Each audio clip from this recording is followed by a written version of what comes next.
Okay, thank you everybody for joining us tonight. And thanks Dhamma Buds for giving us a platform, to partake in a wholesome deed. So, so for me to have an opportunity to share the Dhamma, and also for us to partake in discussion about the Dhamma, maybe straighten our views and paying reverence to the Buddha, Dhamma, and the Sangha, taking the precepts, renewing our precepts, so that our mind is a clean slate again. So these are all very wholesome deeds. So even if the Dhamma talk is not well prepared, not well delivered, there is a lot of good karma. So after all, what is life for? If it's not to practice good karma, to purify our parami, and having another opportunity to cultivate the practice. So that truly is the meaning of life, isn't it? Yeah. Okay. So I prepared a talk today. It's from it's based on a Dhammapada verse. So, okay, so this is the verse, but I like to not just start with the verse, but I like to just show you this picture. So this is a picture that you can find online. I don't know who is the artist. I suspect it is a Myanmar artist. When I was in Yangon, you go to Bukit Ongsan Market, you see there are many artists and they're very realist. They use oil, and I think there are many very good realist artists in Myanmar.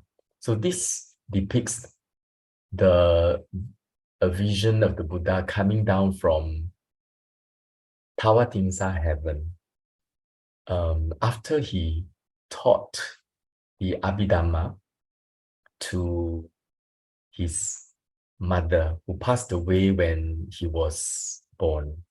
So she was Queen Maya, and when she died soon after the birth, she was reborn into Sita heaven, and the Buddha wanted to pay his gratitude to his mother. So went to a place where all the devas can congregate, and that was Tawatingsa heaven, at a marble table under a certain kind of tree, as described in the commentary to one of the suttas in Majjhima Nikaya, very famous one called the Bhaddikarata Gatha Sutta, Bhaddikarata Sutta.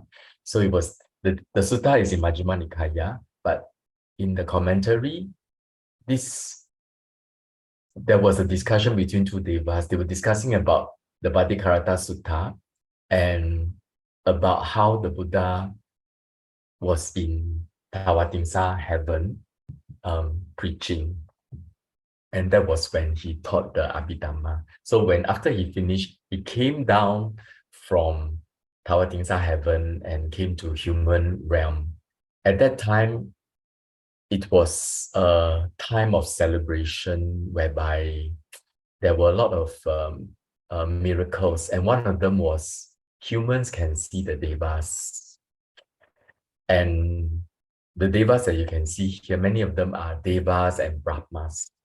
So the Buddha, after preaching Abhidhamma, because Abhidhamma was like the culmination of the wisdom of the Buddha, in its most refined, intricate manner of delivery.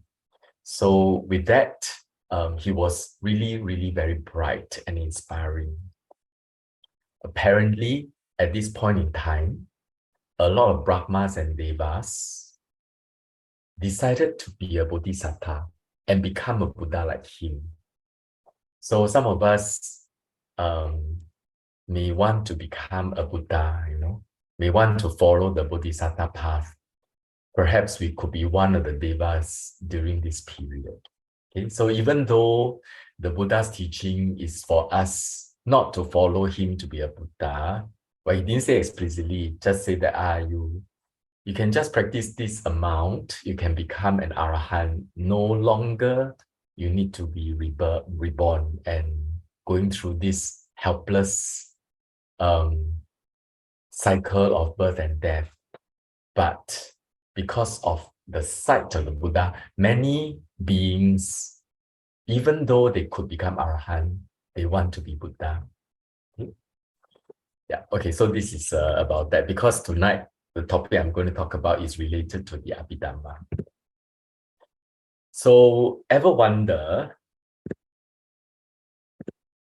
why are there different kinds of people with different personalities and preferences?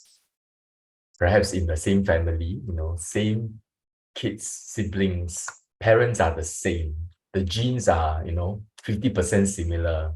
So why are there different personalities? And even among twins, many of the twins are supposed to have exactly the same, the identical twins, exactly the same set of genes, and they're brought up in the same family, and yet they could have different personalities.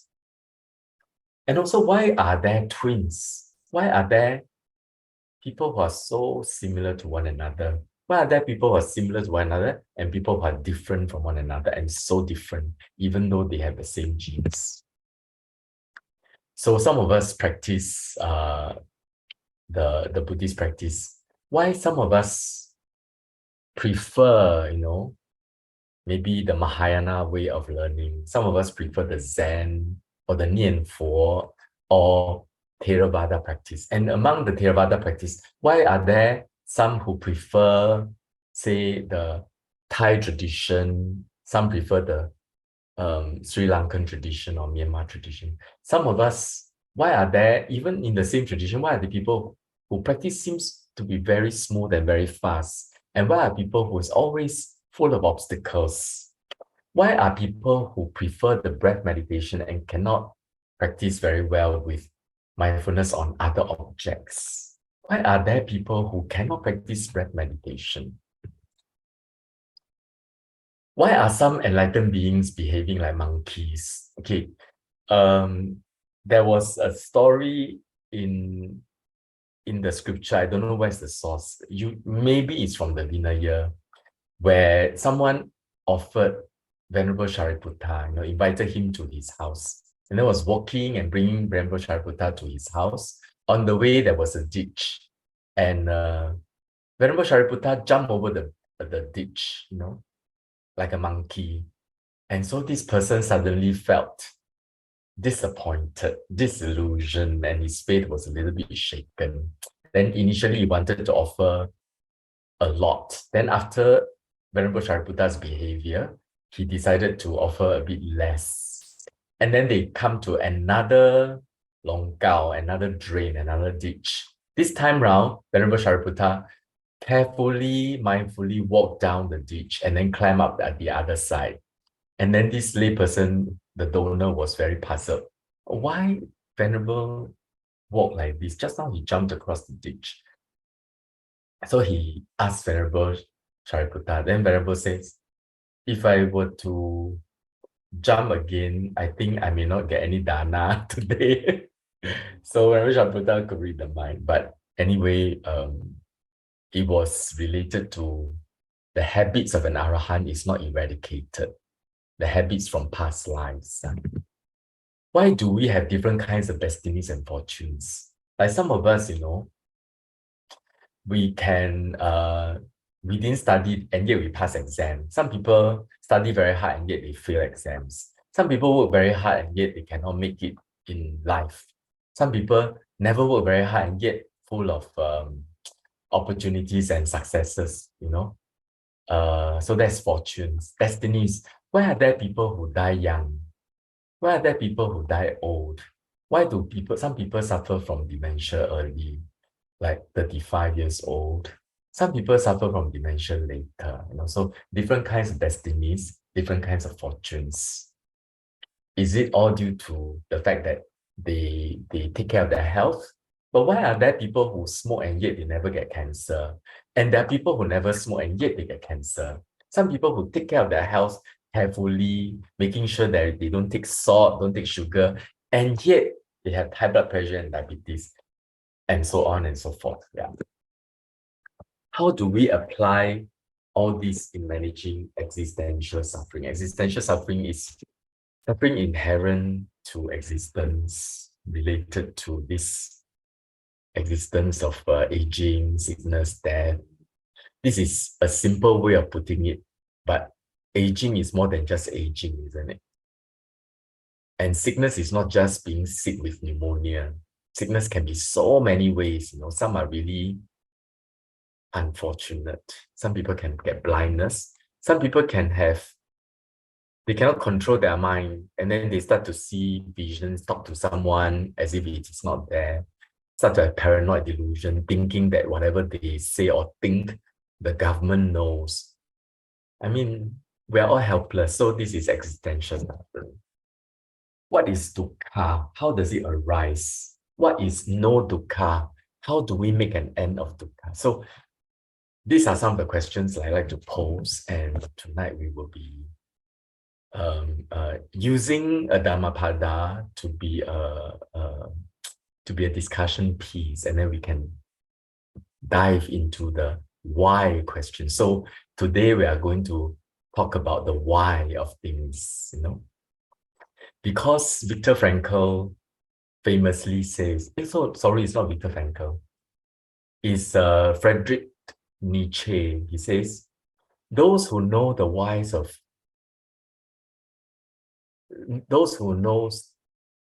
whys of whatever can live with almost any house.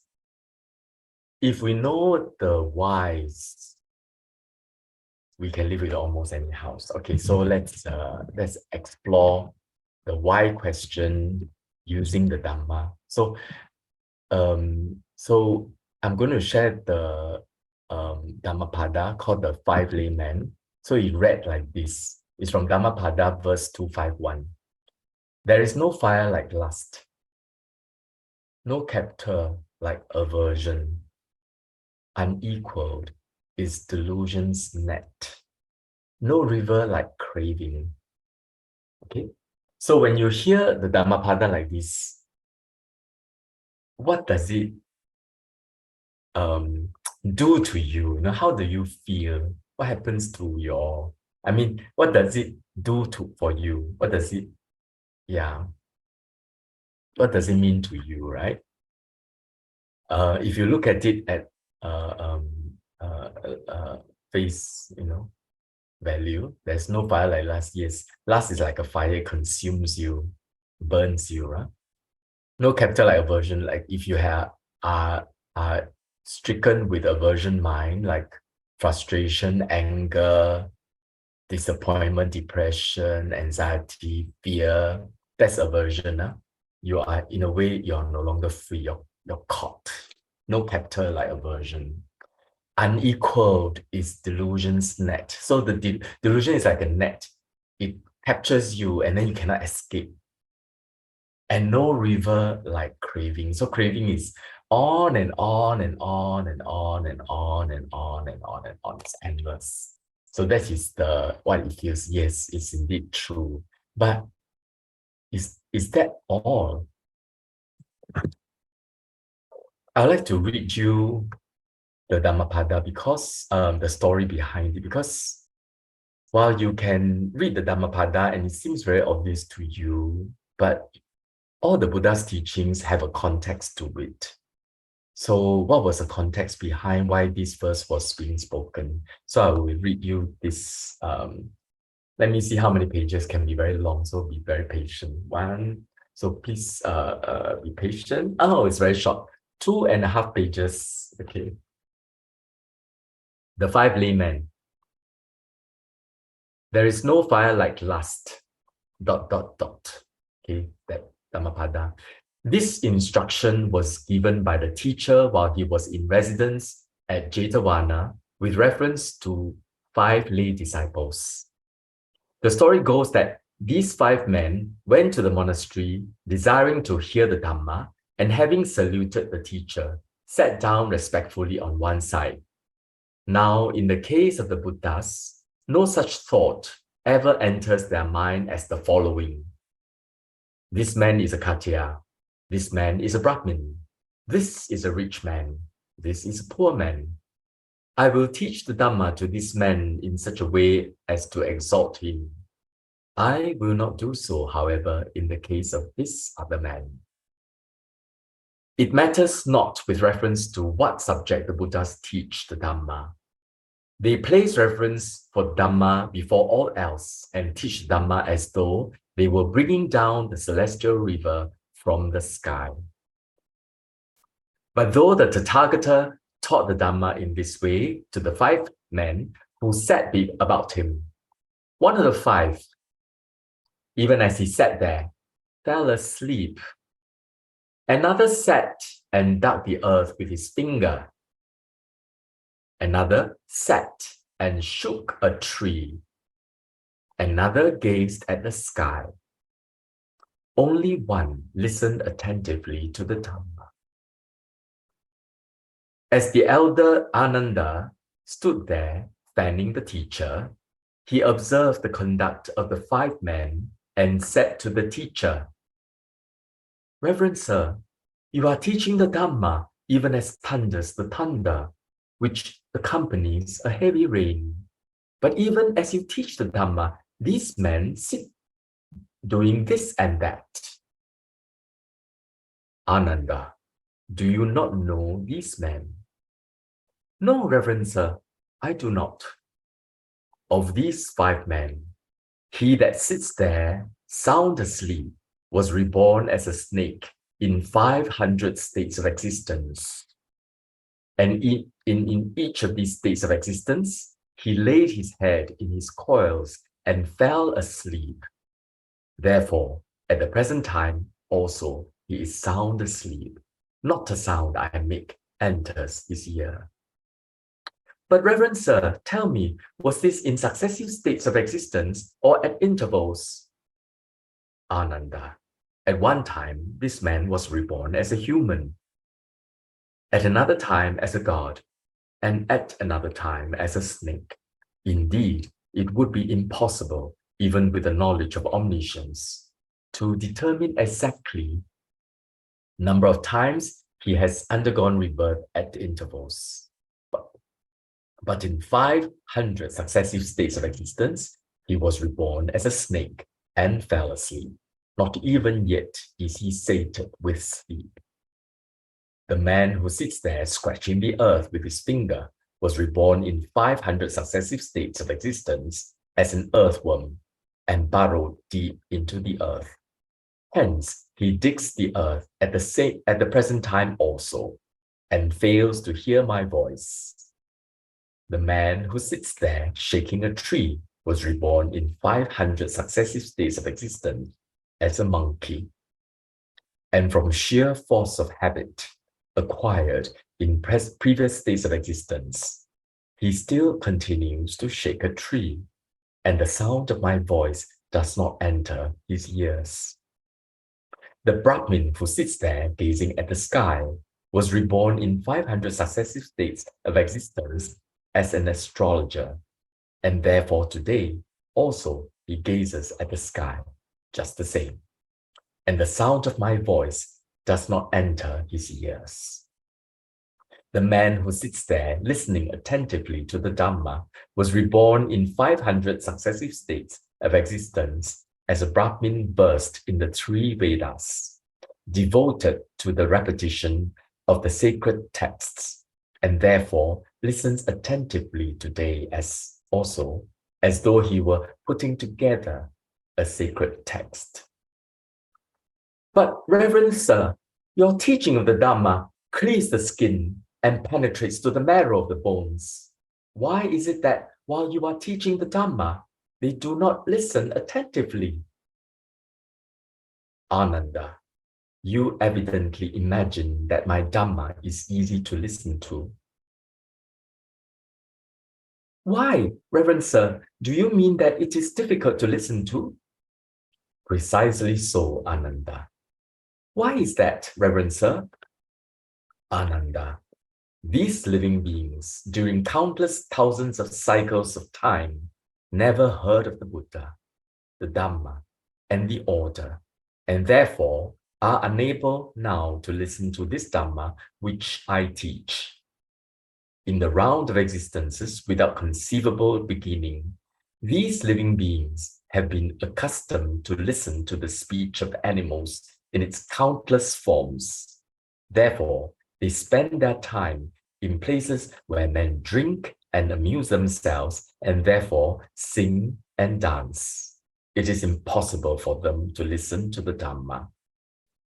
But, Reverend Sir, for what reason is it that they are unable to listen to the Dhamma? The teacher answered him as follows: Ananda, they are unable to do so by reason of lust, by reason of hatred, by reason of delusion. For there is no fire like the fire of lust, consuming living beings as it does, without leaving so much as ashes behind. To be sure, the world conflagration which closes an epoch burns up the world without leaving anything behind. But this is a fire which breaks out only on the appearance of the seven suns, and this fire burns only at times and at seasons. But as for the fire of lust, there is no time when the fire of lust does not burn. Therefore, I say there is no fire like the fire of lust, no grip like hatred, no snare like delusion, and no river like craving. So saying, the teacher pronounced the following stanza: there is no fire like lust, no captor like aversion, unequaled is delusion's net, no river like craving. So that is the story behind Dhammapada. Okay? So there are the five laymen. They were in front of the Buddha with such good fortune to encounter the Buddha, and yet they were helpless. They were not able to take advantage of that opportunity, right? Okay.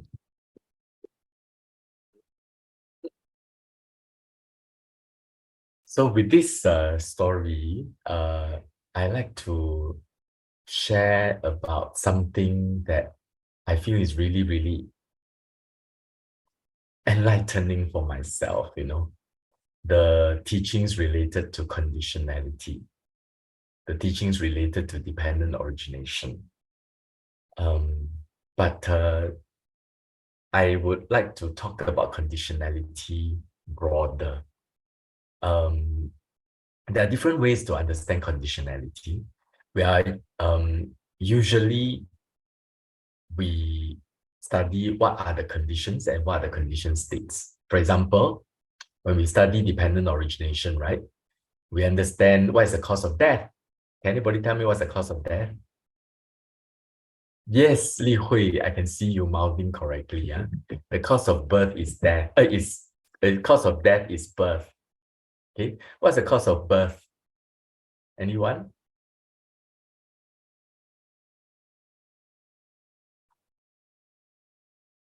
Ignorance. Sorry? Ignorance. Ignorance is the cause of birth. Through what way is ignorance the cause of birth? How does ignorance cause birth?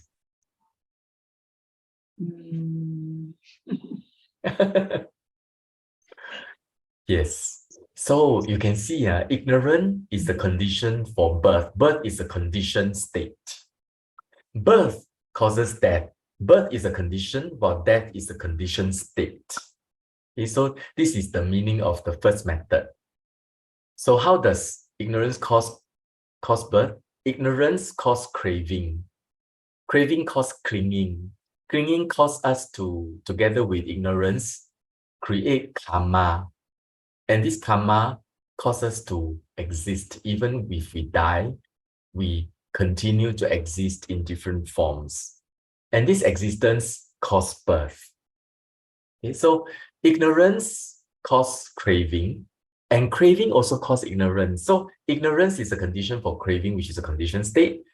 Craving is a condition for ignorance because, so craving is a condition while ignorance is a conditioned state. Why? We believe in something because we want to believe in something like that. We have certain views because we have certain attachment. We have certain attachment because we have certain views. Okay? Some people hate injection, so they don't believe in vaccination. Huh? Some people, maybe because they are the people they respect, recommend vaccination. So they have attachment to that person they respect. So they believe in vaccination. So our attachment conditions our views. Our views condition our attachment also. So basically, in the first method, it's very famous, this saying, I can't remember the Pali. It says, when this exists, that comes to be. With the arising of this, that arises. When this does not exist, that does not come to be. With the cessation of this, that ceases to be. So basically, it's about cause and effect. Cause is the condition, effect is the conditioned state. Yet there's another method, which is the conditional relation. Basically, there's a cause and there's an effect. The conditional relation describe how does this condition cause this conditioned state? How does this cause result in this effect? This is the method 2 on the screen, the conditional relations. Oh, somebody write on the chat. Let me just read. Craving, yes, Li Hui. Yes, you're right. So craving, ignorance, cause, effect. But in the second method, there's also the how this condition cause this effect. And this is found in the Patthana, the 7th book of the Abhidhamma, the conditioning forces. This one I find very enlightening. So let me just do my best to explain, because the first time I heard it, many years ago at Manjushri Secondary School, taught by Sayadaw U Silananda, I totally couldn't understand. Then I heard again from Sayalay Susila, also quite blur. Then when I was practicing in Myanmar, at a certain point in your practice, you need to study. In samatha practice, you just have to practice until very, very peaceful. But once you want to really study the world, internal, external, and so on, the intricacy of it, you need some kind of a roadmap. And that roadmap sometimes is written down. So you need to study that. So in the how to practice, Pa Auk Sayadaw uses Patthana to explain some of the things that we need to see. So I chanced upon those and I felt it very interesting and very curious. So I went back to the teachings by Usananda, Sayalay Susila. I read again and again Bhikkhu Bodhi's book. And then every time I see a monk, I will ask about Patthana. So I find it very enlightening. So what is this Patthana? There are altogether 24 conditionalities. That means condition causing results, right? The how. There are only 24 ways condition can result in the effects. If you ask me to explain all of them, I'll be really, really challenged. Not just because my understanding of Abhidhamma is very superficial, but if you are not versed in Abhidhamma, you can also be confused by my explanation. But I'll just give you some example. Number 1, root condition. Root conditions are 贪嗔痴, greed, hatred, delusion, and the absence of them. 无贪, 无嗔, 无痴, which is non-greed, non-hatred, non-delusion. So these are causes of the result condition, like very strongly, like roots. Okay, so we know craving causes our mind to be of a certain state, and then we'll create karma with craving in its result, and then we'll experience certain state. So that is root condition. Okay. If you have unwholesome root, and then your mind is rooted in unwholesome root and you create karma, the resultant is an unwholesome, unhappy state of mind in the future. So that is root condition. Object condition, you can see I bold it. It is like today you're very down, but suddenly you hear a very nice music, then suddenly you're very happy. Okay, so that is object condition. Or say you are, maybe some of my patient has got dementia. One of them has dementia and a lot of anxiety when nobody's at home, because one daughter has got autism spectrum disorder, quite a serious one. Another one has got schizophrenia. So when one of them has gone to IMH, the other one is away, she get very worried and she called the daughter-in-law many, many times. So, and then sometimes she will shout at the door and all the neighbors will be very alarmed. So what I asked the daughter-in-law to do is I asked, what was her religion? What can make her feel happy? Say, oh, she like to go to 四马路 Guanyin Miao to pray. So I asked her to pray the Namo本师观世音菩萨, the mantra of Guanyin. And then when she played, oh, she calms down. So the mantra of Guanyin is the object condition. The object of the sound caused her mind to be peaceful. Of course, if she sees the daughter not there, oh, then she can be worried again. That's another object condition. The other one I want to explain is co-nascence, 俱生缘. Co-nascence is when this arises, that also arises. So for example, in all phenomenon, all material phenomenon, you have got earth, water, fire, and wind together. Because of earth, there is water, fire, and wind. Because of fire, there is water, earth, and wind. Because of water, there is fire, wind, and earth. So they are all co-nascence and they're also mutual. So many of them are overlapping. Contiguity and co-nascence, conditionality. Connaissance and mutuality is similar. Contiguity is when this mind happens, pass away, another mind arise, pass away, this mind pass away. So all the mind connects with one another by contiguity conditioning. That is when we study how the mind works, we can see this mind arise. Why? Because that mind pass away, this mind arise. Why does this mind pass away? Oh, because the mind, the nature of the mind is it passes away, but when it passes away, another one comes up. So this and this are continuous, so they are contiguity. Okay. But among all these 24, you find that 4 stand out to be summary, summarizes all of them into 4, and the 4 are, sorry, tonight talk may be a bit difficult, so please pardon me. I will do my best to explain it so that it is actually practical. So you can see this one is special. This one is special. This one is special. This one is special. All these 24, there are many overlaps, but they all can be summarized and categorized into these 4. Object conditionality is the cause of any mind states or mind states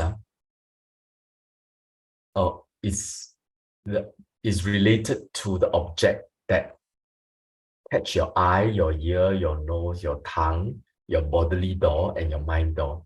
So this object determines the mind state that follows. Decisive support. Yeah, I'll explain it later. It is an important condition, either mind or body, or a concept that result in subsequent mind and body happening. Karma is morally active action of the mind, body, or speech that has a force that result in arising of an experience in the future. Presence. When you study mind and body in details, you find that this happened because of that, necessarily. It is like that. You can straight away see this happens because of that, because of the presence of that. So these are the four main conditions that summarize all 24 of them. Okay, this I think is the hardest part of the talk. I'm going to talk about more applicable things. So the four, let's talk about karma first. Why is karma important? As I mentioned just now, what's the meaning of life? It's good karma. Good karma directed towards Nibbana is called parami. And then you've got good karma, good parami, and then you're inspired for Nibbana, then you practice the Noble Eightfold Path. And your parami and your karma will support the Noble Eightfold Path and realize Nibbana in this very life. So karma is central in the Buddha's teachings and the Buddha's practice. It is found in the Four Noble Truths. It is found in the Eightfold Path. So karma conditionality can be understood in the 12 link of dependent origination. So this one, I'm not sure whether all of you know of it, but let me just explain. What is the cause of death? Okay. Aging, death, and suffering. Many of us are dealing with it now. Okay. I mean, even though you may be 20 plus, you are also aging. Okay. Even though you're young, we know we can suffer any disease anytime, and we can also die anytime, although the risk is very low. Okay. What is the cause? It's actually birth. Because we are born, that's why we have to age, and we are subject to death. But why are we born? Because of becoming. Becoming connotes existence as well as the force that perpetuate existence, which is karma related. But what is the cause of becoming? It's because of cannot let go, clinging. But what is the cause of cannot let go? It's because of craving. Craving and clinging is the same thing, same emotion, but clinging is like addiction. Craving is just a preference. Okay. Addiction in clinging can be clinging to sensual pleasures, of course, but it can also be clinging to views, clinging to existence, clinging to self, all kinds of clinging. Clinging to views, don't think it is very rare. It is so common. You go to social media, and then and a lot of times we cannot let go of our views. But why is that preference craving? Because of feeling. But why is that feeling? Because of contact. And why is that contact? Because you have got your eyes, ears, nose, tongue, and body base, as well as heart base. As long as you have these material things, you cannot avoid contact. But why is there this sixth sense base? Because when we were born with a rebirth consciousness. In that rebirth consciousness, there are material phenomenon and mental phenomenon. But why is there rebirth consciousness? Because there were karma committed in past life. The force of karma cannot be stopped, and you just have a rebirth. So some of us, when we think of death, we're very scared. Don't need to be scared. Death is just rebirth. Okay. Like when we sleep, we're scared of sleeping because we cannot wake up.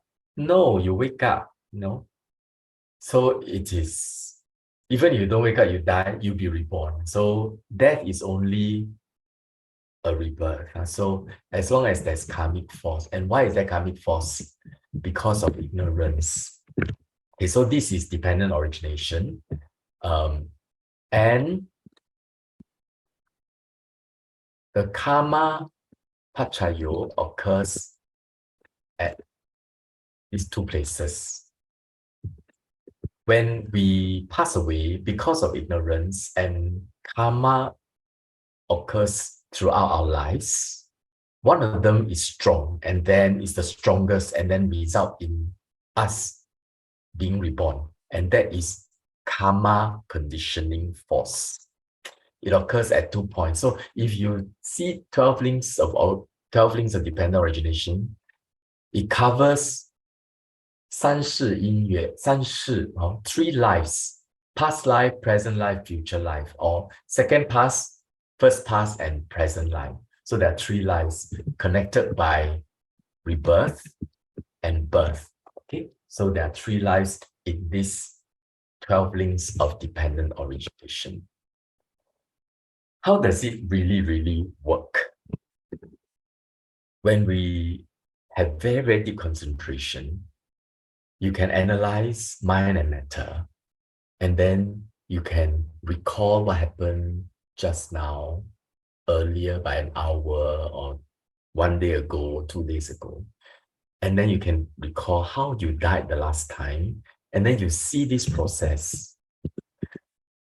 Okay, if you have not studied Abhidhamma, it's a little bit confusing, but I'll just explain this. All these bubbles are just a moment of the mind, arise and pass away, another pass away, like that. It looks like a chain. That is because we are trying to describe it graphically. But in actual fact, it is like this, pop, pop, pop, pop, pop, pop, pop, like that. Okay. So one mind arise, pass away, arise, pass away. Just before we die, the last stop moment, we will have lots of things that happen to us in our mind, almost as if we are experiencing it this again, just before we die. And we might see a moment when we are offering a flower to the Buddha or the Sangha, or we might see fire, or we may see a bright light, like a lot of people who describe their near-death experience, they see bright light. Or we can see beings. Some people describe that their families and friends coming and help them and guide them to heaven. Or they can see a red color. Okay, so they see all these, and after they see that, they pass away, and in that new existence, it is determined by what they saw just before they die. There is a link. When we meditate, it is obvious to us, oh, this existence is due to that vision just before I died, millisecond before I died in my previous life. Those things I saw. But what is the cause of those things that I saw? And then when you investigate, those things that I saw were related to karma, the things I did in that life. For example, those who see a flower that they offer to the Buddha or the Sangha, is because they were offering flower to the Buddha, Dhamma, and Sangha. Or some people, they see the bright light, and then when they see the bright, oh, they were meditating and they saw a bright light. And this was a repetition of the meditative experience. And then when they analyze further, it was the mind that's meditating, the volition of that mind. That volition resulted in, before they died, they saw the bright light. Okay, so this is how karma in your past determines how you dream just before you die. We call dream, but actually it feels like real. A lot of people I witnessed when they die, they see things, they talk, and then sometimes they become drowsy, and then when they awake, they talk to their mother, To them, it's very real. Okay. I mean, as a doctor, I call it delirium, but as a Buddhist, I just say that this is due to the karma of that life, imprints on this person. No matter how well practiced, how got PhD or got master's degree, everybody the same. When you're dying moment, you're quite helpless. You are just surrendering to the process of the karmic force of your life. So then they can see the light, or they can see fire, they can see flower, they can see Buddha image, they can see themselves repeating the whole process of helping people, caring for their children, caring for their parents, and so on and so forth, right? So the karmic object can be the action of the karma, the object of the karma or the destination. Red color is usually means that you're going to be reborn as a human being because red is the color of the mother's womb. Or you can see devas, angels, that is also a destination. So you're going to go to heaven after you die. And when you analyze, hey, how did this happen? Oh, it was because of a karma that you did in that life or earlier. So this is the process of death and birth, and that is where karma pachayo materialize. So we know that after we die, we will sure be reborn unless you're an arahant, and then you'll be reborn in any of this realm. Okay, depending on the last thought moment, what was your vision, and that vision was dependent on your karma in the past.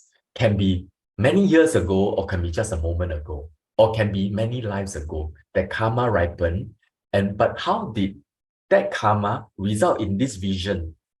It is karmic, it's karma conditionality, karma pachayo. Okay, so we'll be reborn in different kinds of existence.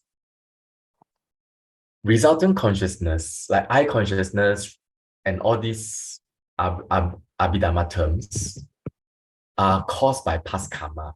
This life or past lives, karma ripens into resultant consciousness when all the necessary conditions are present. So sometimes we see a Buddha image, or we can see our friends. Many of the time, this is because of good karma from the past. Okay, or that maybe we always have itch on the skin. We got eczema. Of course, it could be due to certain condition, like maybe you're sensitive to the soap that you're using or the perfume that you're using, but it can also be because of something you did in the past lives. Okay, not always due to karma, but sometimes it can be. But even if it's not due to past karma directly, it is indirectly. Why? Because of past karma, you're reborn as a human. As a human, there are karma causing your sensation, your bodily material phenomenon, that you can actually feel things. And because of karma-born body, you are susceptible to eczema, itch, for example. Okay, so all our experience of the eye, ear, nose, tongue, body, and mind, they are result from karma, either directly or indirectly. Okay, that's karma. One down, let's 3 more to go. Object conditionality, as I mentioned, our mind is conditioned by its encounters, either through the eye, ear, nose, tongue, body, or even the mind. Like if I talk about, say, mother, then immediately the concept of mother happens on your mind door. This concept is the object of your mind door, and then it can trigger different kinds of mind door thought processes, thoughts.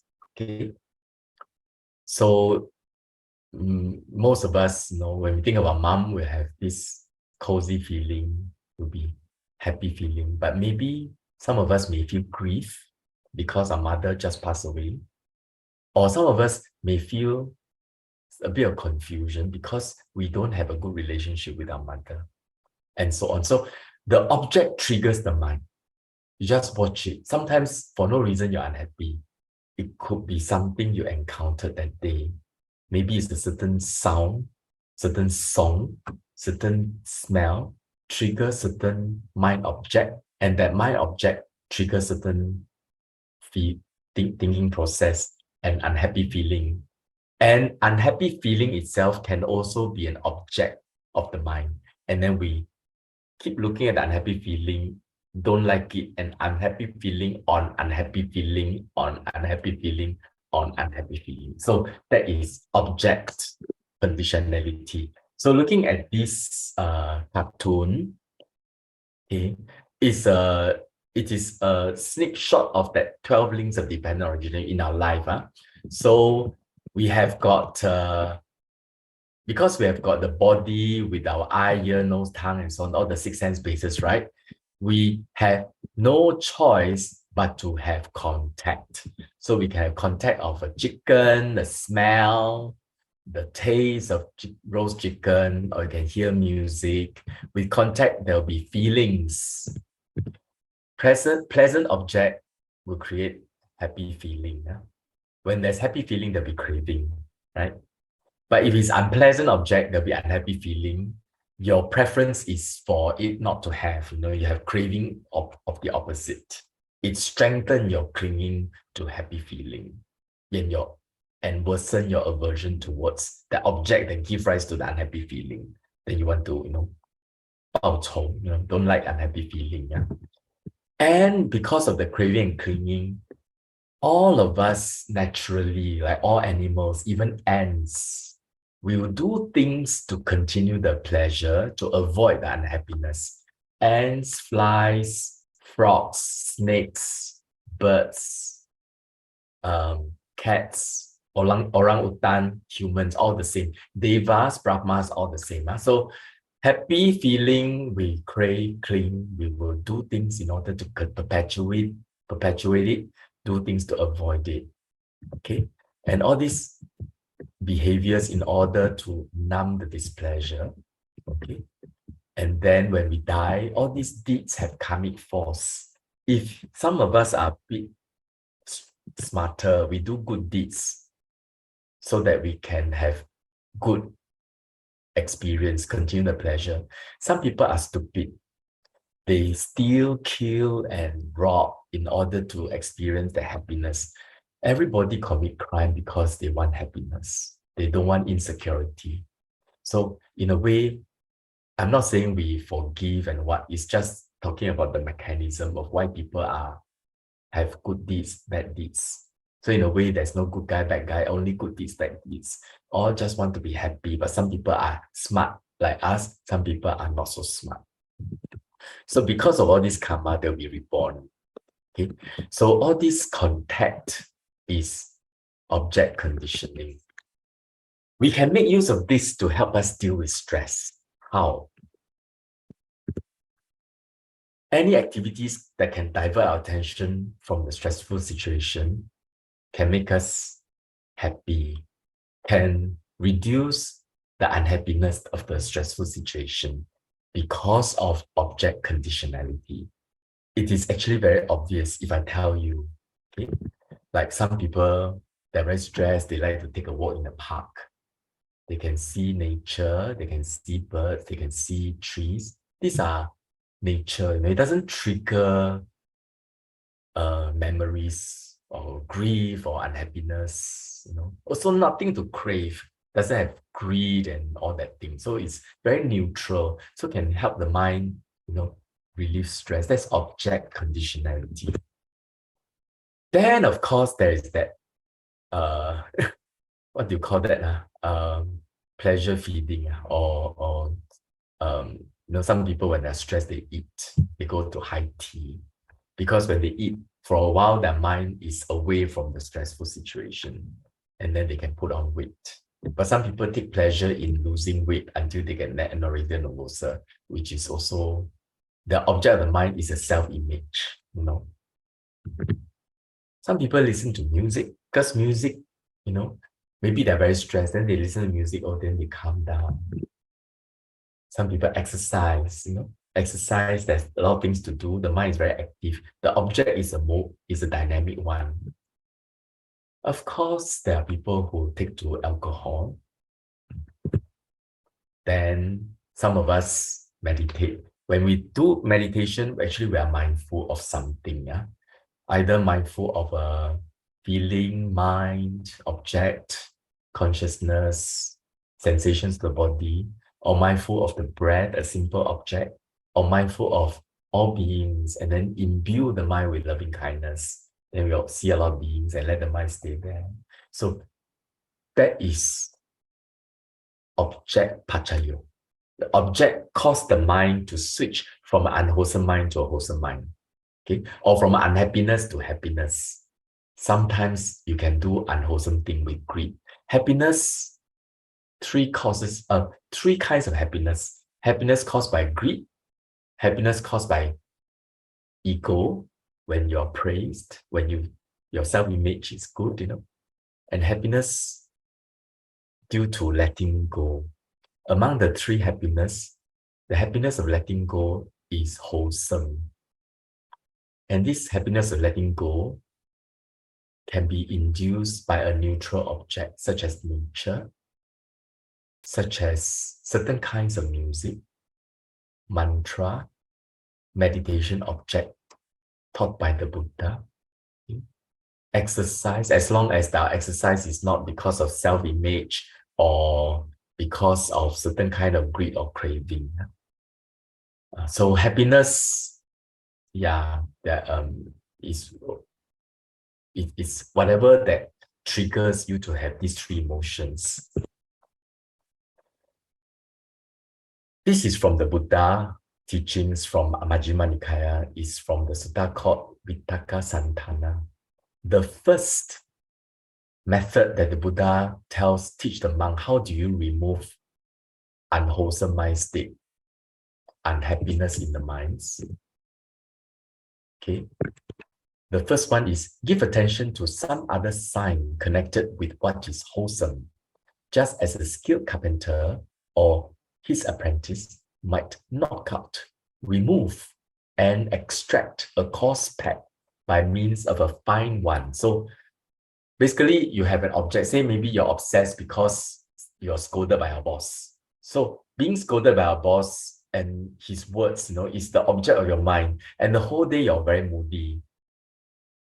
Like a skilled carpenter, remove this object, replace it with something else. Maybe your child, or perhaps it's your cat, or perhaps it's the Buddha's teachings. So you just read the Sutta, read the Buddha's teaching, listen to YouTube, listen to Ajahn Brahm, or any other teacher. Then you just listen. Then you have removed the boss words. So that is using object to replace it. Okay, the other four I just quickly glance through, but it's not related to this pachayo.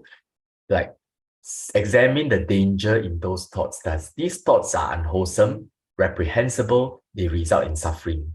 Just as a man or a woman, young, youthful, and fond of ornaments, would be horrified, humiliated, and disgusted if the carcass of a snake or a dog or a human being were hung around his or her neck. Okay, so it's based on disgust, so our mind is unwholesome, either full of greed or full of hatred, anger. Then because we are a proud son of the Buddha, cannot, then you feel unwholesome mind is not your domain. You are ashamed to even think about it, then quickly put it down. So this is the second method. The third method is, if he cannot overcome the unwholesome state, then he should try to forget those thoughts and should not give attention to them, just as a man with good eyesight who did not want to see forms that had come within the range would close his eyes or look away. So it is like you keep having this obsessive, compulsive thinking, 钻牛角尖, this rut of thinking. What you do is just let it go. Never mind, just think of something else. Okay, so that is let go of your thoughts. The fourth way is give attention to stealing the thought formation of those thoughts. Just as a man walking fast, ask himself, why am I walking fast? Why can't I stand still? When he sees no reason in walking fast, he stands still. And when standing still, he asks himself, why am I standing still? Why can't I sit down? When he sees no reason in standing still, he will sit down. When he's sitting down, he asks himself, why am I sitting down? Why can't I lie down? When he sees no reason in sitting, he will then lie down. That is through questioning the unwholesome mind state, seeing that it is vain, purposeless, meaningless. He actually calms himself down. And the last one is using sheer effort, crush mind with mind. Okay, so anyway, all these 5 methods are effective, but the easiest is the first one. by replacing the object. So one day, if you find yourself very stressed or what, can just change the object, but don't take to alcohol, gambling, or anything. So go for those that are neutral, and or take the Buddha's advice, those things that arouse wholesome mind. Do some help people, pay respect to the Buddha, chanting the mantras, mindful on the breath, and so on and so forth. The third one is the most interesting to me. Okay, Upanisaya Pachayo, decisive support conditionality. So what does it mean? Object decisive support is the same as object support, but it's just that this time the Aramana Pachayo, the object condition, is very strong one. Okay? And then it can also be concepts, which is our object, but the third one, natural decisive support, is the most interesting. Proximity decisive support is just that the mind, the unwholesome mind is there, so the next mind tends to be unwholesome also. Is proximity decisive support. Natural decisive support has many. Wide relation, all our past mental and physical phenomena strongly efficacious for the experience in the future time. They can be concept rather than material, rather than absolute material phenomenon or mental phenomenon. For example, if you have health, surely you feel happiness and full of energy. If you're ill, you surely will be unhappy or lazy. If you sleep well, surely you'll be energetic, happy, and healthy. If you don't sleep well, surely you'll be unhappy. Okay? Past behaviors determines future similar behavior. Previously, whenever you're stressed, you like to eat. Now you have quit binge eating. But in the future, when you're stressed, you will find that you will eat again. Also, past failure, past future successes. Past failure can cause you to feel unhappy, and then you learn from a mistake and then cause you to have future success. So past failure is the natural decisive support of future success. But of course, past failure or past successes can also result in future failure. Okay, 2. Past parami. Why do some people practice very fast? Because maybe in the past, they have been practicing a lot. Some people in their past lives, they are monks or nuns or they are Brahma. So when they practice Anapana, very fast they get concentration. Some people, they are brought up in a family of different religion, but when they hear the Dhamma, they just feel this is the truth. They don't know why. And when you ask them to find fault in the family religion, they also cannot find fault, but they just cannot believe it. Why? Maybe in the past, they have been Buddhist for a long time. So that is past parami, easier practice. Past habits, future habits, past inspiration and aspiration, future faith and future career. So some of us are doctors, some of us are bankers, some of us are, like to do healthcare work, some of us are managers. It could be because we planted the seed in the past.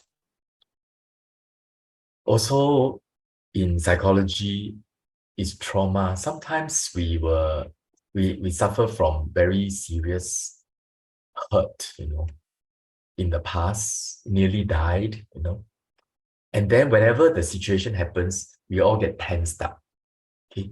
And then we become like nervous. And we cannot explain it. Some people are afraid of spiders. Some people are afraid of cats. You don't know why cats are so cute, right? Spiders also, right? Very cute. Cockroaches also, but people just scared. So don't know why. So this is all natural decisive support. If you look at this again, this is all natural decisive support. This guy who is sleeping, even though the Buddha is in front of him, has been reborn as a snake in so many lives. So that is Upanisaya Pachayo. He sleeps. Even though Ananda is so shocked, the Buddha's Dhamma is so precious, and his teaching is so well delivered, as if somebody bringing down celestial stars down to earth, and yet this person is sleeping. Are you sure? And the Buddha says, you obviously think that Dhamma is easy to listen to. I mean, all of us have this experience. We love the Dhamma so much, we share with our family, our friends, but everybody feel that we are, don't know why you like the Dhamma so much. Because they were conditioned from their past. Like this, digging the earth. He was an earthworm for 50 lives. This one is a monkey. This one was an astrologer. This one was a Brahmin who was trying to write down the sacred text. So the Dhamma to us is very easy. To other people may not be very easy to understand. Okay. So that is Upanisampachayo. Lastly, presence conditionality. This one is a catch-all. Okay. When the consciousness happens, surely there are other ingredients in the consciousness, like attention, like contact, like feelings. They all happen together. Perception, So this present, that one also present. And also 4 elements. When there's earth, there's water, there's fire, and there's wind. Okay. And the thing is cooking. Why? Because there's fire, and the taste of the soup is like that because there is basil, there is chili, maybe there's chicken stock. So there are all these things present. So that's why it's like that. The importance of this conditionality is, the importance of this is for us to understand that largely we are helpless. I mean, the Buddhists we are not fatalist. Being fatalist means we are helpless. But we are largely helpless, but there is some control, and that is in the karma. Okay? But apart from karma, we are helpless because we see this and we see that, and this triggered this and that because of decisive support condition from the past. And then, and when this mind happens, those mind state will happen. And then with this mind happen, that mind will continue. And when you have got this body, you cannot avoid this and that and that, and then sickness, aging, and death. So the whole existence is largely helpless, but there is a key of control, and that is karma. Okay?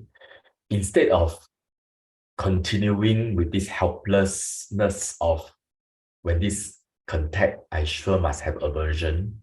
Don't have aversion. Put in some effort. Let go.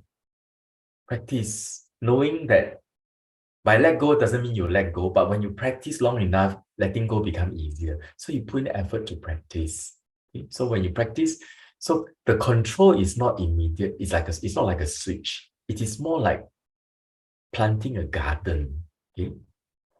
You plant the seed and then you water every day. And then you don't go and pull it up, You just let nature take its course. Have some faith in the biology of plants. Okay? There's sunlight, there's rain. Maybe it doesn't grow, maybe it's fertilizer. You investigate a little bit, put some fertilizer, and then and then when it grows, you remove the weeds. So that removing of the weeds, planting the seed, watering, analyzing what's the cause, these are all karma. Okay, so these are within our control. But that seed grows and bloom and how the garden grows is not within our control. So life is a mixture of what is within our control and what is not within our control. And Ati Pachayo describes how a lot of things is not within our control. Okay. So it's a middle way of thinking. Okay, now let's go through that tough question.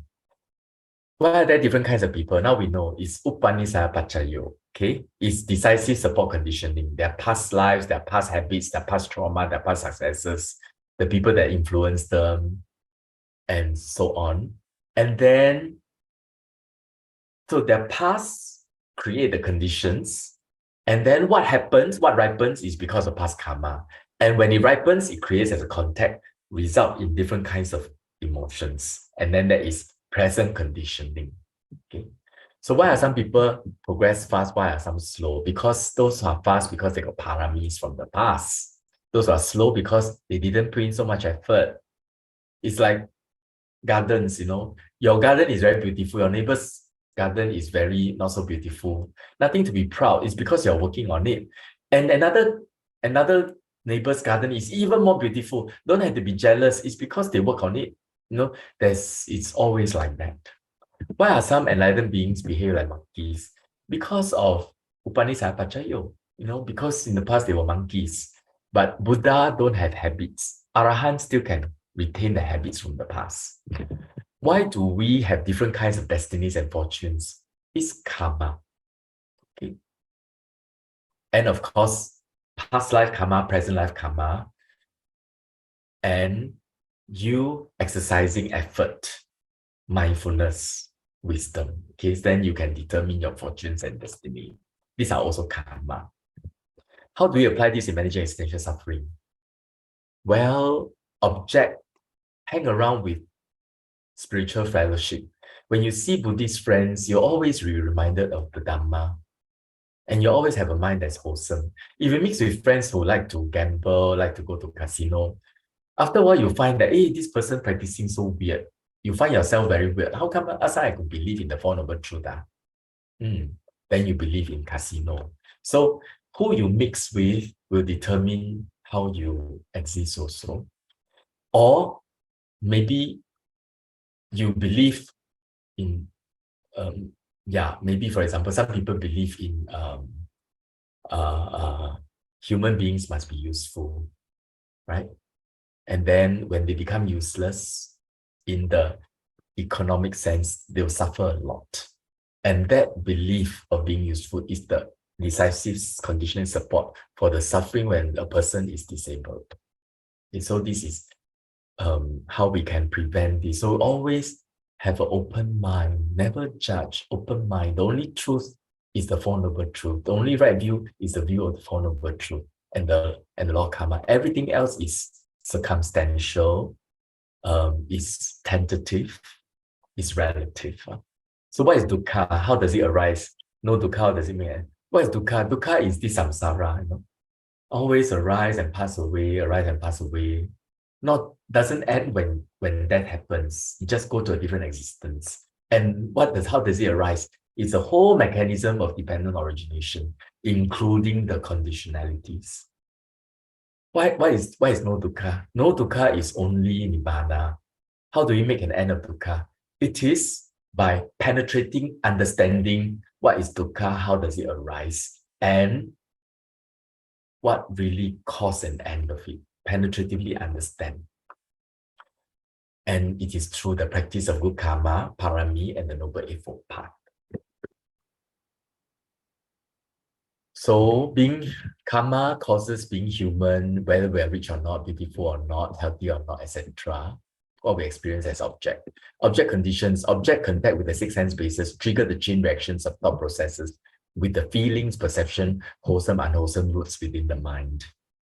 Natural decisive support conditions, why we are like what we like, why we like what we like, what we do, how we perceive things, why we have this, why are we introvert rather than extrovert, why are we intuitive rather than sensing, why do we decide based on our feelings rather than intellect, and why do we prefer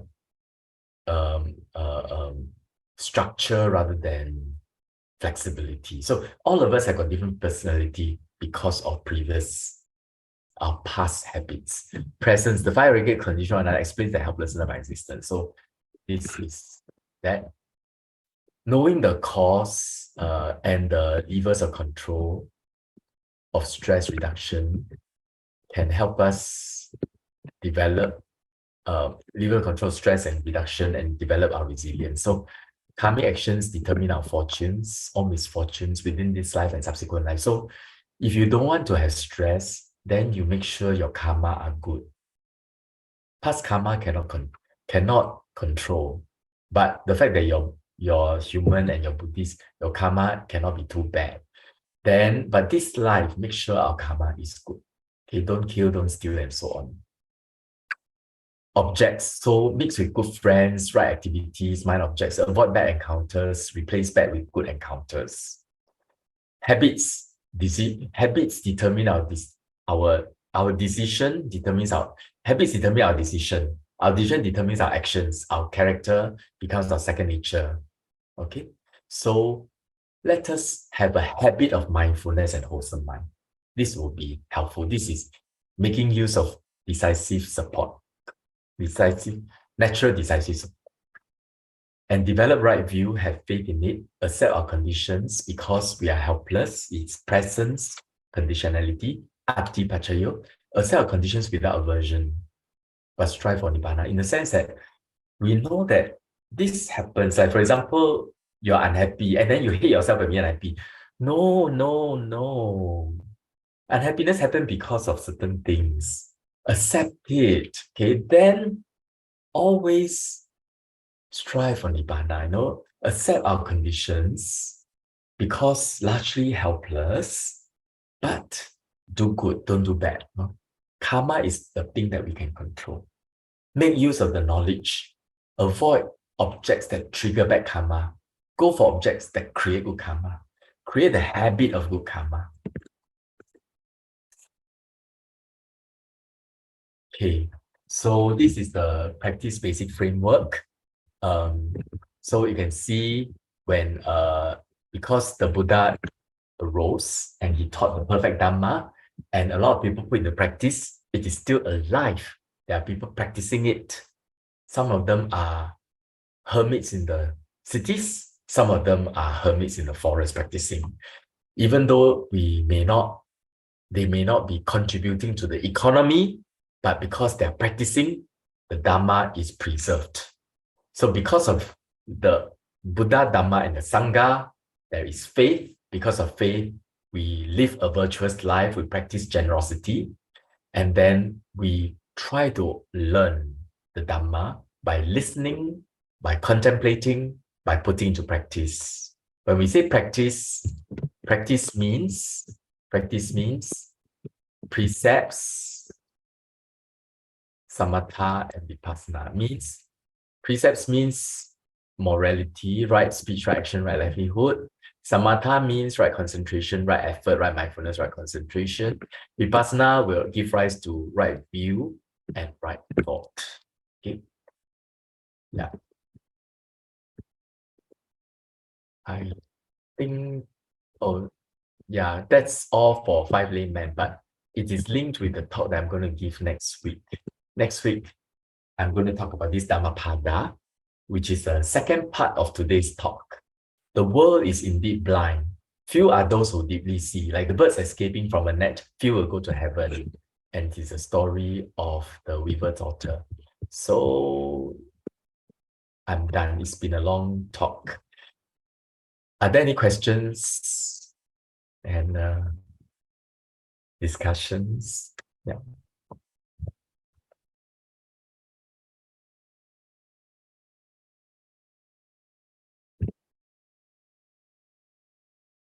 If you have any questions, you can unmute yourself.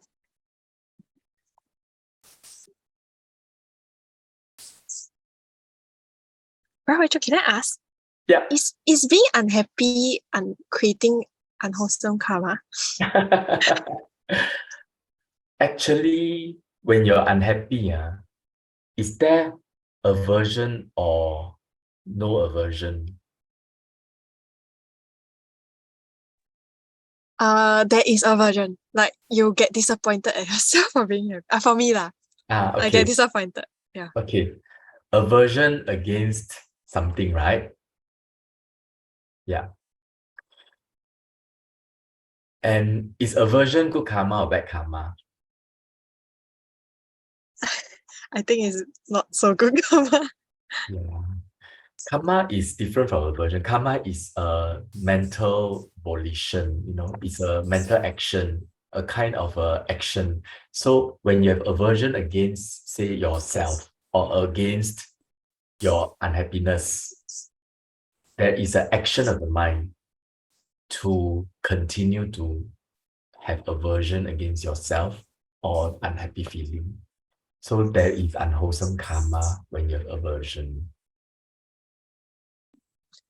If no aversion, then you just let unhappiness be itself, then it's okay. When there's no aversion, unhappiness suddenly is gone. Try. The law of consciousness, one of the laws is unhappy feeling is always accompanied by aversion. Aversion is always accompanied by unhappy feeling. Yeah. So when there's no aversion, there's no unhappy feeling. But all of us have aversion, have unhappy feeling, and at that moment we have aversion because we are not arahant.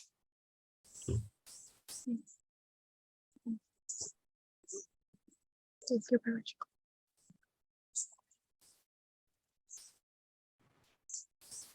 Hi, I'd like to ask you a question. Yeah. May I know how can I help someone who is always talking about things that happened in the past, and he feels that he's a victim of circumstances and that he has been done wrong by someone, and it's been a good, I think, more than 20 over years, but Yeah. every now and then it pops up. Yeah, it's not easy to help. Sometimes straight away, most people, we like to analyze the problem, right? We like to analyze so that we can, we believe in confronting problems. So we confront, we analyze, we try to manage. Sometimes we try to use intellect to explain, yeah, this is so long ago, blah, blah, blah, blah, right? Mm.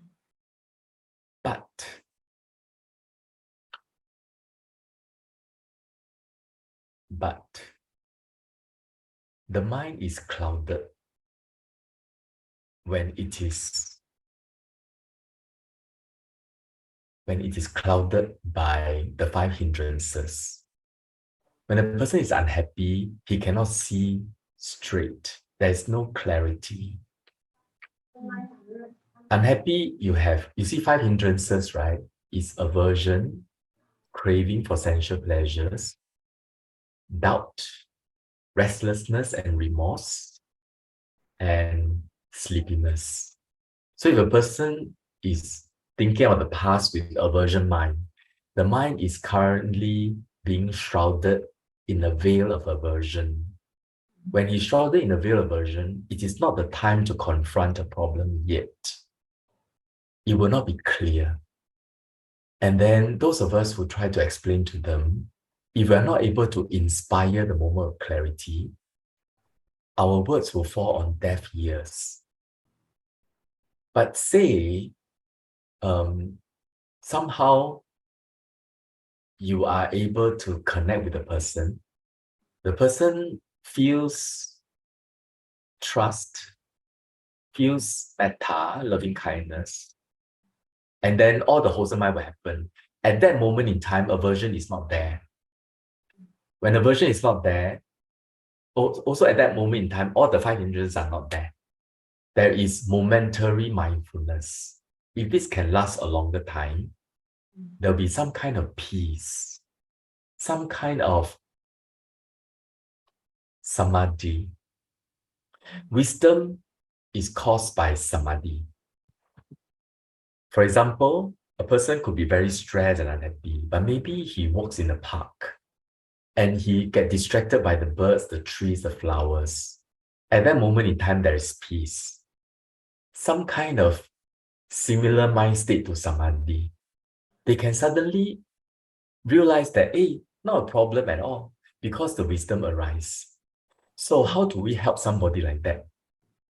If we can lead the mind to some kind of peace, some kind of being away from the aversion mind, perhaps going to see a movie together, going for hiking together, jogging together, doing some kind of cooking together, activities together. So only when there is a space that the person has some reprieve from the gross suffering, that's when reasons can be heard.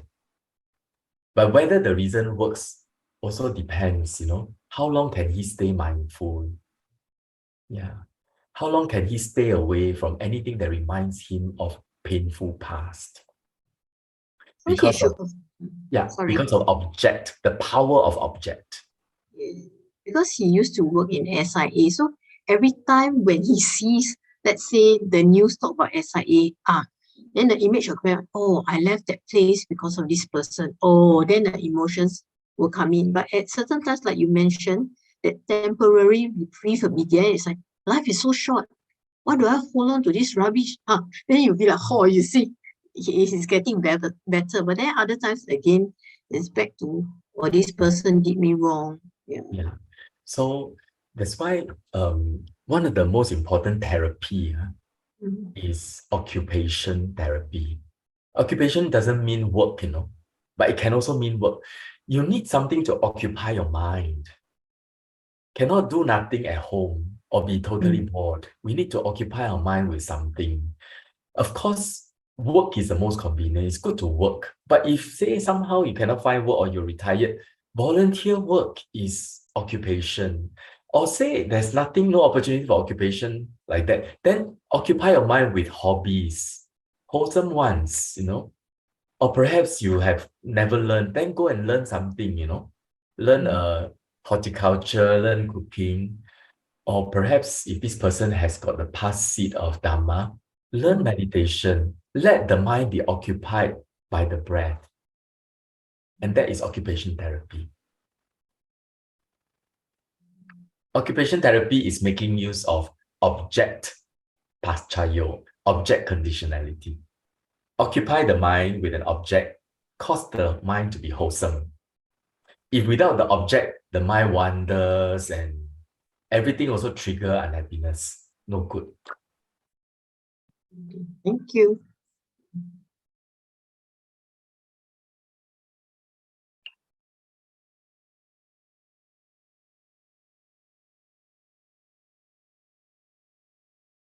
Counseling is similar to, remember the sutta I quoted, Vitaka Sankara, the fourth method. The person is running. Why am I running? Why can't I be walking? When he find no reason to be running, he actually start to walk. Find no reason in walking, he start to stand still. So it's by, when the mind is peaceful enough, you can actually challenge them. Why do you need to be cling on so tight? When you see there's no reason to cling on tightly, they'll relax. But usually when you relax, it's not like totally relaxed. It's like relax a little bit. Then later we can say, why am I still so strained? Why can't I relax more? And you relax more. Gradually, they'll let go. Through counseling, using intellect. Right. Brother Ng, because actually this is my relative and he sees a psychiatrist. And what happens is I find that he has all these bags of medicine for decades already, but I want to know how I can help. And especially now that I learn Buddhism, so occasionally I'll try to share what I've learned and hopefully it helps. But yeah, sometimes that sparks comes out. Yeah. Right. Yes. Thank you so much for sharing. Actually, to really help a person, we need to be worthy. But what does it mean? Worthy means trustworthy. How can we be trustworthy? I learned this from business lectures. There's a trust equation. It's your competence, your reliability, your genuineness, and your self-consciousness. Self-consciousness is the more the worse, the less the better. Okay, so if you look at the equation, it is trust equals competence plus reliability plus genuineness divided by self. So how do we build trust? We build our competence. Reliability is being consistent, having integrity, keeping promise, doing our best to keep promise, don't lie, so that is reliability. And then genuineness is being transparent, openly sharing. Divide by self means if we can not be self-conscious, not do anything out of ego, or ego can mean being proud, can also mean being inferior. Inferior complex also kind of ego. So you're totally selfless, don't care what people think of you. And then you have unconditional love and compassion. So that is very small self. So when you're consistently like this, the person will start to feel that you are trustworthy. Trust takes time to build. It's not like, how come you don't trust me? When you say, how come you don't trust me, there's full of you, full of I, then the trust all come down already. So it is really about consistently being genuine and unconditional love and compassion, keeping our precepts in the sense of particularly the speech precepts so reliable. And then, of course, competence here means related to counseling skills.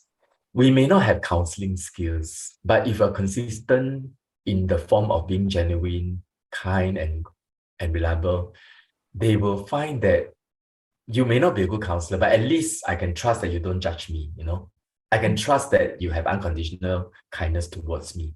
Then at least the whole world I cannot tell anything to anyone, but I can tell something to you.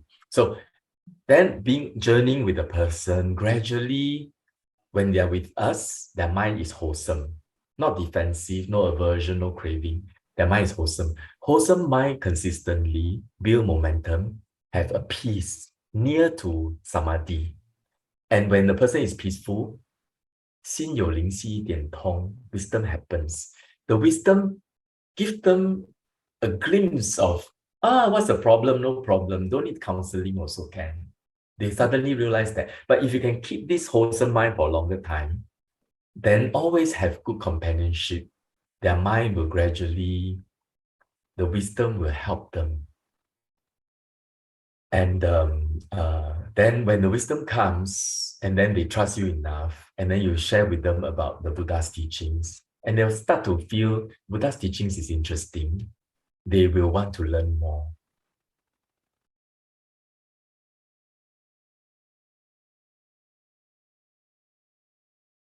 Can we do things like they said, metta, send metta to the person? Yes, can.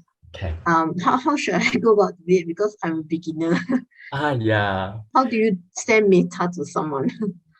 First, we need to have metta to ourselves. Okay, we need to have self-love, and self-love so much that we feel very we feel self-sufficient. Okay, we are enough, we deserve, and we are not too proud, and we don't feel inferior, and we're just very natural. So we send love to ourselves by having an image of ourselves, either as if we're looking at ourselves in the mirror, or we look at ourselves from behind as an image of ourselves, and use that image and then just sayang, sayang, sayang, with the minds closed. May I be free from danger, may I be well and happy, sending love. As we send that, my own experience is we also need to receive it. Don't just send, you must also receive. So as if our pores can open and absorb all the love. So when we send, may I be well and happy, feel your cell also receive it. Okay. So when we receive, the whole body become very, very peaceful. Once you're very peaceful and very steady, instead of your image of yourself, is image of your cousin. And then you just send love from your heart to the heart of that person. May you be free from danger, be free from mental suffering. When the mind is very steady, the image of the person is very steady. But of course, it's easier said than done. Sometimes it's not so steady. But if you keep your mind very balanced, neither too tight nor too lax, the mind is like a very skillful person making roti prata, or making pizza, or very skillful mother holding a baby, not nervous, not self-conscious, not too tight, not too lax, So when the mind is like that, the image becomes very steady.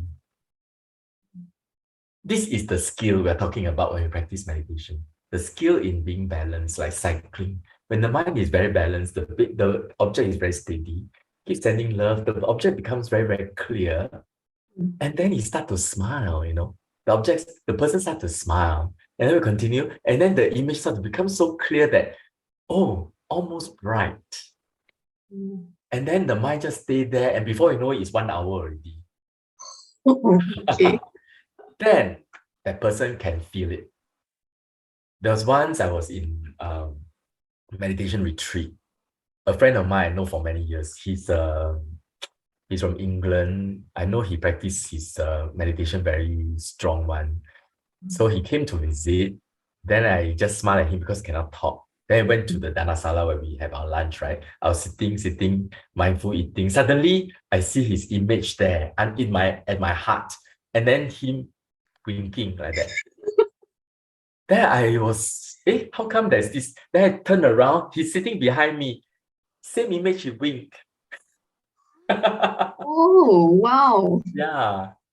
So if the mind can be very stable until it gains momentum and there's deep concentration, the loving kindness can be felt.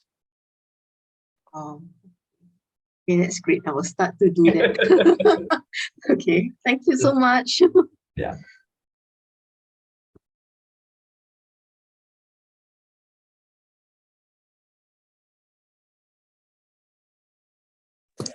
Hello, Dr. Wai Chong. Yeah, maybe. How can review the stressful 减轻压力 Yes. 怎么 Yes. 样减轻压力 Yeah.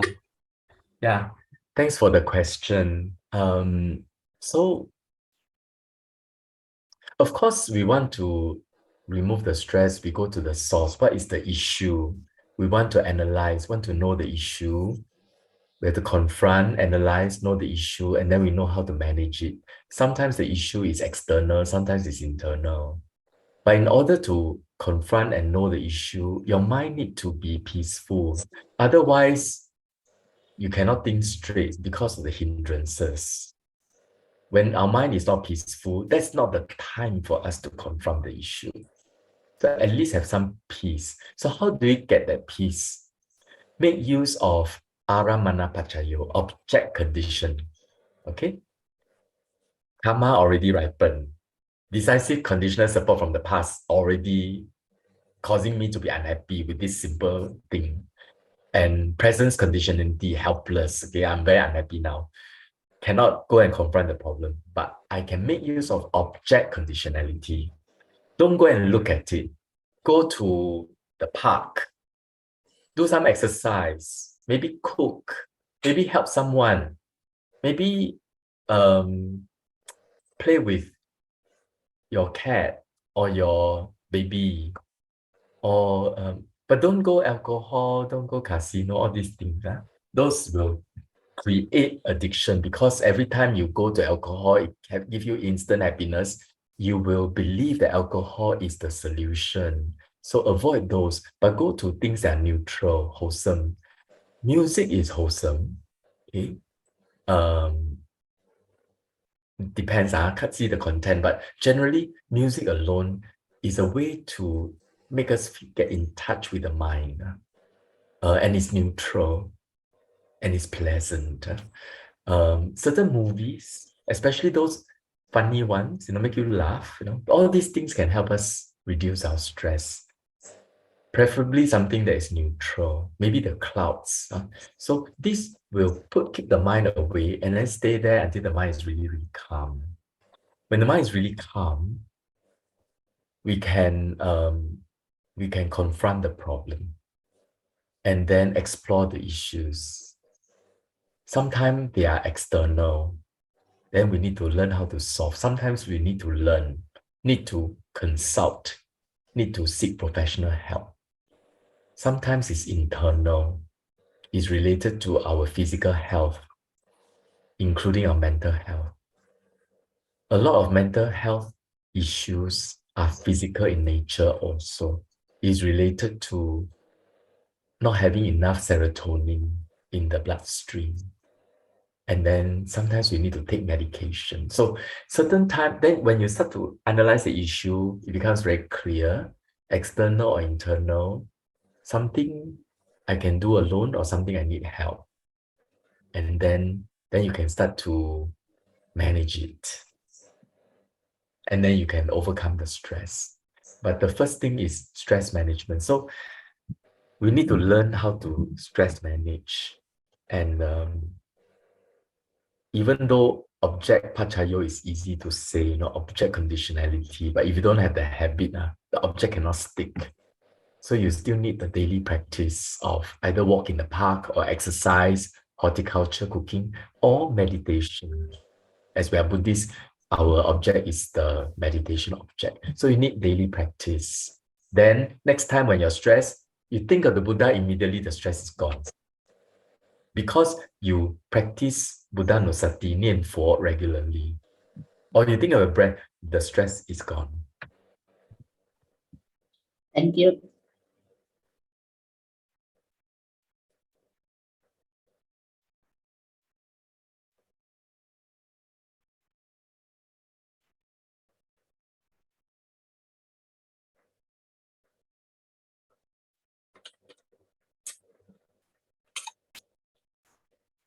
No question, we can share merits and end early also. 2 hours is quite long and without participation can be very boring. 2 hours can have a workshop, but no. 1 hour is okay. 2 hours Yeah. too long. Too long, Very yes. Tired. Yes. It's Yeah. 2 hours very tired. Yes. Last half an hour feel very sleepy already. Yes. Yes. Mm. What is a condition that causes us to feel sleepy? Not because of past life state. Sometimes it's also because we don't have enough sleep. That is also Upanisaya Pachayo. Sometimes also because we had a very busy day. Sometimes it's because we are so peaceful. Busy day, now very peaceful, or all the lack of sleep all happened already. You want to sleep. I think So this is a habit. Habit, Habit. yes, yes. About 10, I want to sleep already. Yes. So that is Upanisaya Pachayo, decisive support.